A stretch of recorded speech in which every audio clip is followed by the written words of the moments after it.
For today's video, samahan niyo ako ngayong magluto ng isang masarap na gulay. Ayan, maggisa tayo ngayon ng mais. Meron tayo ditong oil, onion, and garlic.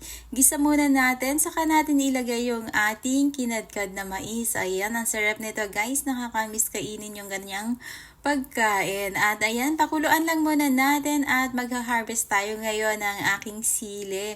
Ayan, meron na uling tumubo na ating malunggay. Humaba na uli siya.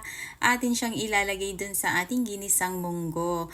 At ito naman, lagyan natin siya ng pampalasa. Meron tayo dito black pepper at saka salt. Ayan lang, napakasimple at napakadali lang lutuin itong ating menu for today.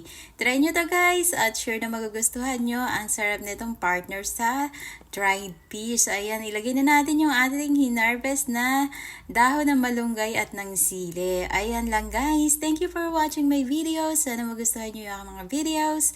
At paki-follow and share na rin po. Ayan, ready na yung ating gulay for today. And see you on my next video.